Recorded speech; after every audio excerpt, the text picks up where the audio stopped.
Olá a todos, vamos lá porque hoje temos bastante coisas para dizer. Então, a visão que se tem do mundo define e determina a constituição de uma visão ontológica e até moral do ser humano, plasmando acima a criação de dispositivos e artefatos visados à construção de um projeto ser humano. Quero dizer, mas se não tiver sido claro, então talvez esteja na hora de largar a aprendizagem pelo Facebook e voltar a começar a ler livros, porque esses raciocínios, essas palavras têm que ser domínio de qualquer pessoa, né? O dicionário do vocabulário de qualquer pessoa.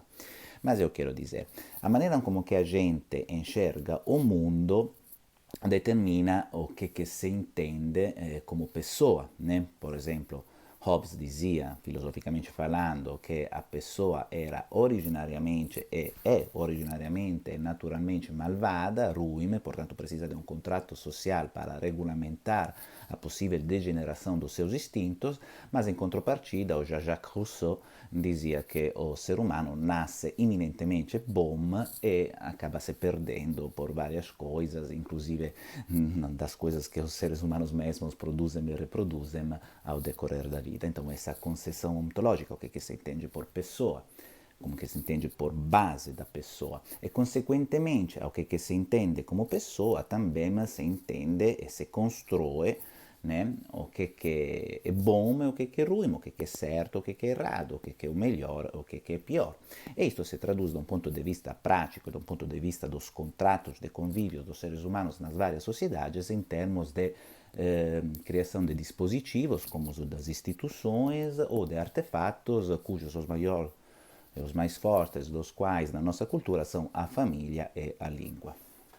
Bom, hoje eu quero fazer uma comparação entre este implante moral, ontológico e até educativo e social da realidade do sul-oeste do Brasil, que é a realidade que eu conheço, e a realidade europeia, né? A realidade que também é a que conheço porque é a minha. Então, vamos fazer essa comparação entre essas duas visões do mundo, consequentemente dois entendimentos de pessoa e consequentemente a definição do que é bom e do que é ruim, do que é o melhor e do que é pior. Mas antes do que mais nada, para entender as culturas, é sempre importante ter conhecimento de dois fatores, de duas realidades. O primeiro dos quais é a morfologia do território e o segundo é a história. Depois, consequentemente, vem produzidos e reproduzidos todos os outros artefatos que dependem desses dois fatores, que são a economia, a arquitetura, a política, que dependem da morfologia e dependem da história, ou seja, das necessidades de sobrevivência a partir dos desafios, das dificuldades, das ameaças e das características históricas e territoriais. Então vamos lá, começamos com o oeste, o sul-oeste do Brasil. O que é morfologicamente o sul-oeste do Brasil? É uma terra de fronteira, aliás, de mais fronteiras, porque é uma terra de fronteiras como outras nações, é uma terra de fronteira como mesmo o Brasil, é uma terra de fronteira até transcultural, no sentido que tem realidades espúrias, transnacionais, como a realidade gaúcha. E tem também uma matriz na sua origem histórica de convergências migratórias devidas a fatores muito peculiares, como, por exemplo, as pessoas que foram lá no oeste, que acabaram chegando, convergendo lá no oeste, foram lá, vieram para cá, vamos dizer assim, por razões muito específicas, né? Primariamente para esconder-se, para fugir, né? Então é uma realidade de pessoas, uma realidade histórica de pessoas que tinham a necessidade de se esconder, de fugir da guerra, fugitivos, bandidos e assim por diante. Ou de outro lado, vieram toda uma série de ondas migratórias devidas à pobreza, mas enganadas porque tinham prometido para elas terras e sei lá quais paraísos, mas ao final encontraram apenas mato a ser desbravado, né? Portanto, temos uma origem fundacional de bandidagem ou de realidades que precisavam ficar escondidas ou de enganação. Essa é a origem. Portanto, vamos dizer assim, o quid, a peculiaridade histórica da região, que se apresenta, que se caracteriza como uma região isolada, é uma característica de realidade fechada. Por quê? Porque as pessoas lá são isoladas, longe de tudo, e acabam, portanto, pela necessidade de se esconder ou pela introjeção histórica de ter sido enganados, a desconfiar de todos, a viver como ameaça a diferença, o estímulo, o alheio, e, portanto, acabam criando dispositivos e artefatos visados a fechar-se. Se torna, portanto, uma realidade fechada, onde o bom, portanto, a criação, a constituição épica, ética do entendimento da pessoa e da vida dentro a realidade é uma realidade fechada, né? As pessoas acham bom viver protegidos, fechados dentro as suas próprias estruturas, dentro as quatro paredes de um apartamento, que é mais seguro do que uma casa, dentro as famílias que são protetivas e fortalecidas e conformadas nos seus rituais, dentro a roda de chimarrão, dentro o grupo conformado, onde são todos iguais, onde todo mundo pensa e fala a mesma coisa. Aliás, melhor, onde todo mundo não fala coisas diferentes, porque o que vige nessas culturas é a vergonha, portanto, o medo da exposição, porque vocês poderiam ser expulsados dos grupos se falasse alguma coisa de diferente, portanto, perderia a força e a segurança de sobreviver. Portanto, se desenvolve uma pessoa, vamos dizer assim, uma consequência psicológica, consequência identitária, ontológica da pessoa que se desenvolve, que se cria, que se forma a partir desse humus, dessa base cultural, é uma pessoa primariamente parada, imobilizada na sua, no seu movimento existencial, porque é uma pessoa fechada, porque tende a reproduzir o conhecido, porque tende a ter medo, a ficar amedrontada, assustada do estranho, se sente ameaçada da diferença, vige buscar a riqueza por meio de uma repartição e distribuição assistencializada de um entendimento de recursos como limitados, né? Não como produtivamente exponenciais. Portanto, se torna uma pessoa tendencialmente parada, imobilizada, amedrontada, assustada, receiosa, desconfiante, incapaz ou falha nos seus processos de adaptação, né, de contínua reinvenção de si mesmos, de readaptação diante das mudanças, diante dos traumas. E não sou eu, gente, que estou dizendo essa coisa. Os dados Anvira, os dados da Organização Mundial da Saúde. O suroeste brasileiro é a região do mundo que consuma individualmente mais antidepressivos e ansiolíticos de todo o mundo. Portanto, as minhas não são considerações subjetivas, são análises, leituras e consequências que vêm do conhecimento dos fatores cujo antes estava me referindo, a história, a economia, a língua, o território, etc., confirmados por dados atuais, né? Então, essa é a realidade do sudoeste brasileiro que, assim como está sendo produzida e reproduzida, produz um determinado tipo de épica e ética na visão ontológica da pessoa. Ou seja, o bom e o melhor é a proteção e a reprodução dentro o conhecido.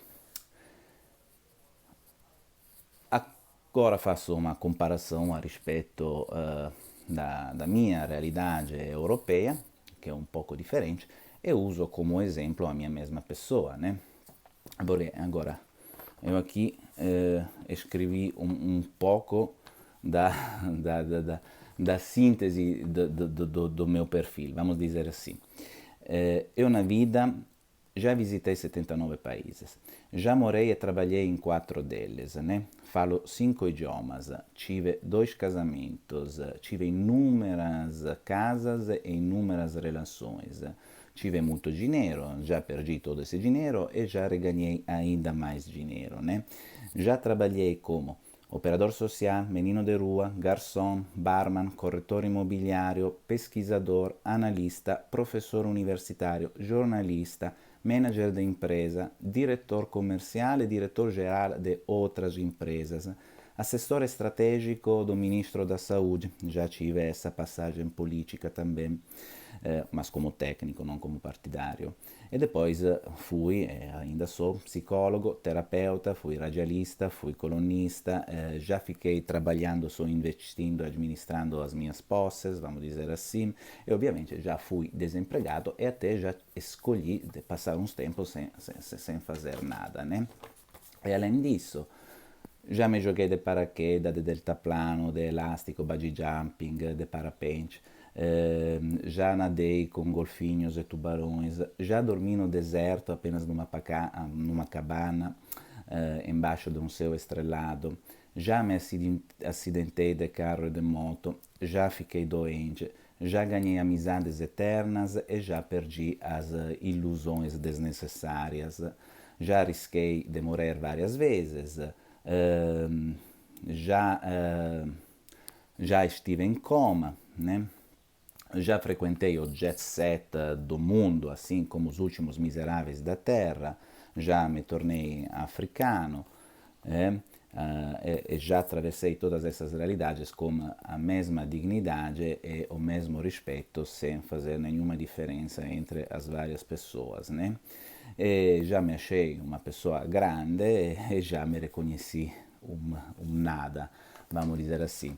E assim vai, já tive muitas experiências, já vou ter outras experiências, com certeza estou aberto e curioso.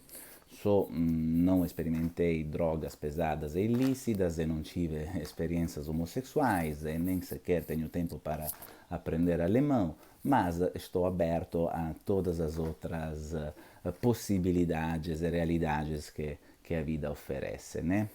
Medo, medo do futuro, medo de perder, eu não tenho, né? Porque tanto tudo depende de mim, este é o meu legado, tudo depende de mim, portanto eu sempre vou ter a capacidade de me reinventar, de me reconstruir, de cair e de me reinventar e levantar. E ao que devo isto? E aqui vem a história que quero contar para vocês em termos talvez educativos. Eu devo tudo isso, acredito, ao meu pai, que me deu uma fundamental, uma preciosa aula, lição de vida, já quando era pequeno, quando tinha 8 anos de idade. Com 8 anos de idade, eu lembro, ele me deu de presente uma moto, um Fanching 350, né? Eu era tão pequeno, tão baixinho, não era tão baixinho assim, mas era baixinho para aquela moto, que nem tocava o chão, nem posava os meus pés no chão, né? Quando eu subia na moto, praticamente não conseguia tocar com os dois pés o chão, né?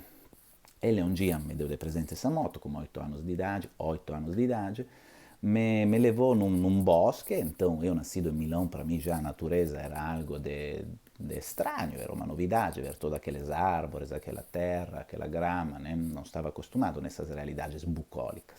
Mas enfim, ele me colocou em cima dessa moto, me segurando detrás, depois me largou, me deixou sozinho, né? Soltou as mãos, me largou sozinho de moto e me disse: Deni, aprende a frear como motor ou aprende a cair. Eu vou estar lá no fundo ao lado. Então, é assim eu fiz. Eu fui, eu caí, me levantei, caí várias vezes, aprendi a frear de moto. Mas o que eu aprendi e o que processei e reprocessei ao decorrer da minha vida, o que apliquei daquele dia, daquele momento em toda a minha vida. Primeiramente eu aprendi que eu estou sozinho na moto. Meu pai, sim, existe. Meu pai está ali ao lado, né? No caso eu morresse ou no caso tivesse uma emergência, ele pode intervir. Mas tudo o que eu tenho que fazer sozinho. Ninguém tem que fazer para mim, nem a minha família, nem o Estado, nem sequer Deus. Sou eu que tenho que fazer as coisas que dependem de mim. E então eu que tenho que aprender o que eu preciso aprender. E na vida se cai. Não é uma vergonha, não é uma desonra, não é um erro, não é uma coisa inatural cair. Na vida se cai. E quanto mais você aprende a cair bem, quanto mais fácil vai ser se relevantar. Portanto, isto aplicado ao decorrer da minha vida me ensinou a não ter medo de nada, porque eu posso fazer tudo, posso aprender tudo, posso errar nas coisas, mas cuidando, respeitando humildemente dos meus limites e do mundo e da realidade aos redores, enfim, eu vou poder preparar a queda, attutir a queda, reduzir o impacto, o trauma da queda, cair na maneira melhor possível para depois voltar a me relevantar e continuar até aprender, até não cair mais. E isto é o que eu aprendi, o que deu na minha vida e o que eu aplico todos os dias na minha vida, é o que os europeus de alguma maneira fazem, ou pelo menos faziam enquanto eu era criança naquela época, porque também as culturas são cíclicas, né? Talvez esta seja uma época um pouco mais amedrontada, mas enfim, naquela época a que me formou, a gente tinha otimismo do futuro e confiança em si mesmo. Portanto, nós desenvolvemos abertura, respeito, curiosidade e, consequentemente, vamos sempre para frente. Moral da história, pensa a respeito disso e minha sugestão, compre uma moto para suas crianças. Arrivederci.